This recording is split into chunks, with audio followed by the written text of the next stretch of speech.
Hey, what's going on, guys? Kevin here, and in this video, I'm going to be covering my DraftKings Week 3 sleeper picks. So instead of giving out the top high price picks for the week, in this video, I'll be giving out a few cheaper or lower owned guys, projected lower owned guys that I think make good plays in the large GPPs such as the Millie Maker. Most of these players will be riskier picks that I wouldn't play in cash games, but I like them for these large GPPs. And I will be giving out some more picks via email. It's absolutely free. Just sign up by clicking on that DFS emails link in the YouTube description below. All right, so first up here is my quarterback and wide receiver stack. I'm going with a lower price stack here that will be pretty low owned. Joe Flacco, 5,400, with John Brown, who's 4,800. John Brown is expected to be about 5 to 7% between Fantasy Labs and FanShares projections, but Joe Flacco should be around 1%, maybe less, with a lot of good quarterback options out there. But I like him for the Millie Maker at that price. It leaves you a lot of room to spend elsewhere.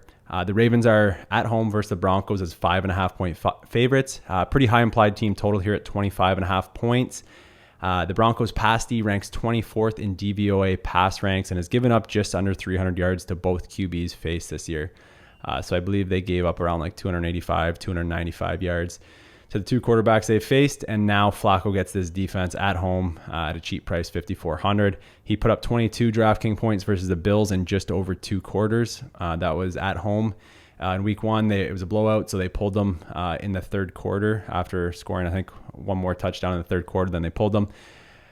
So he could have put up a monster game, like 30 plus DraftKings points in that game. Then he also was trailing last week, had to throw a ton, put up 24 DraftKings points against the Bengals.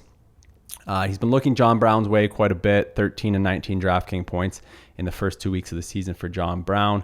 Kind of touchdown reliant in those 2 games. He did score a touchdown in each of them, but he did receive, I think, 10 targets last week, and he's always a potential for a big play with the speed he has. So Flacco to Brown, I think, makes a good sleeper GPP stack for a tournament like the Millie Maker.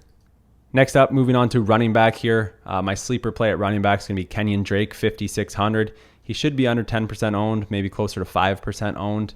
And I think it's a good price here at 5,600. The Dolphins are 3-point favorites at home versus the Raiders, who rank last in DVOA rush defense, and they're giving up a league worst 5.7 yards per rush attempt so far through 2 weeks.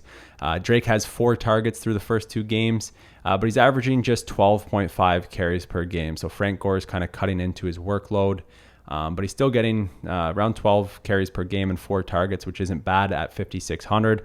And if the Dolphins coaches are smart, they will start to build their game plan more around Drake. He's obviously the more explosive running back. If they give him the touches in this game, I'm hoping that he gets 15 plus carries.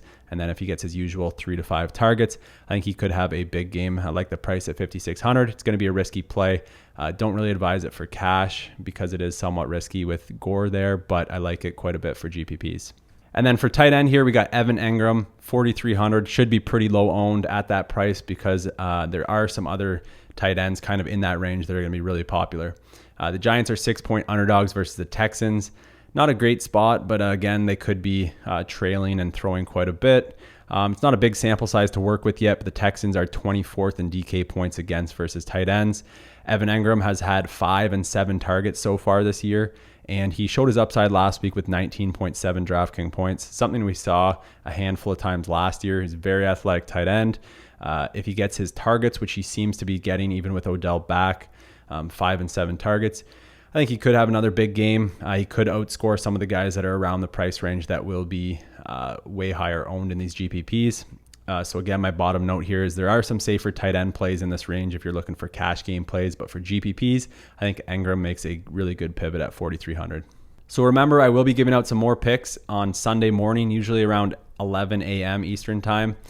So sign up for my free email list if you haven't already. Just click on that DFS emails link in the YouTube description below. And if you're looking for DFS tools to help you win more money, check out Fantasy Labs. That's where I do all my research. You can use my Sports Geek model. You can just copy it over into your own models, or you can use all the other pro models that they have there. Check out Fantasy Labs using the link in the YouTube description as well. All right, guys, so thanks for watching. If you enjoyed this video, please do me a big favor. Hit that thumbs up button. It'll help support my channel. Subscribe to my channel if you haven't already, and click that bell notification if you want to make sure that you don't miss out on any future videos. Good luck this week. Hopefully one of you guys wins that million. Talk to you later.